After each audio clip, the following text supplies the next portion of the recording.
folks, and welcome to our Cards of Cthulhu Kickstarter project. Our campaign is going wonderfully and we really appreciate all of the support that you've given us. What we're going to do is film a series of videos explaining each part of our game and how to play it. We're going to start with the components of the Cards of Cthulhu. This is our components video. I'd like to show you what comes in the box. Now keep in mind these are all prototype materials. The actual components will look much nicer. And in many cases, these materials have even been updated since the success of our Kickstarter campaign.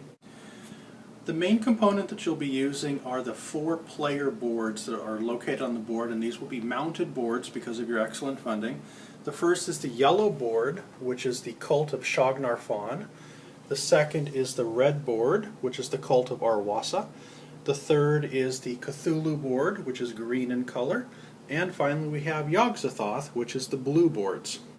In addition to the 4-player boards, you have the player help sheet. This provides all of the information you need to play the game, such as your sequence of play, experience that you gain, the cost for various magics, and that kind of thing.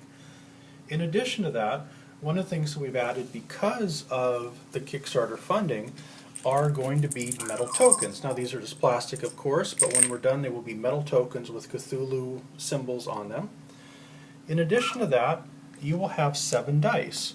Now there are 3 kinds of dice. The red die is your body die, the 2 green dice are your skill dice, and the 4 white dice are your spirit dice that you can buy using experience during the game.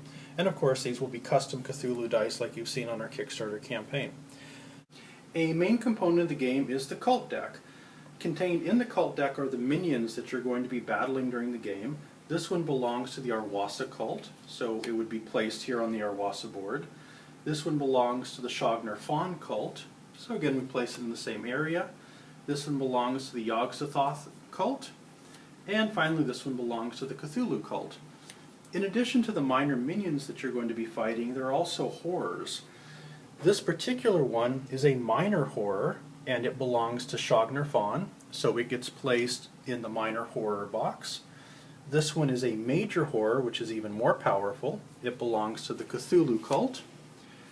This one here is part of the Yogg-Sothoth cult, and what makes it special is it's an unspeakable horror. That makes it very, very powerful. It goes in the unspeakable box. And finally, here's another unspeakable horror that belongs to the Arwasa cult. In addition to the creatures that you're going to be fighting, there are also gates. Gates aid the Cthulhu opponent in bringing in more cards every turn. This one belongs to Shognar-Fawn. Luckily you have a couple things to help you in your battles. You have items that you can purchase and use during the game. This one, for example, is the Elder Sign, and if you choose to purchase it you can then use its effects throughout the game. In addition, you also have followers. She, for example, is the psychic follower, and she gains a special ability if you purchase her. You can also use her to defend yourself against insanity attacks. And there are other followers, of course. Your character in the game is one of several characters that includes things like the psychiatrist, the priest, the psychic, the soldier. At the beginning of the game, you choose which of these characters you want to play. Each one has a special ability that may or may not have a cost associated with using that ability, and that is your persona that you use during the game. If that character ever dies, then you lose the game.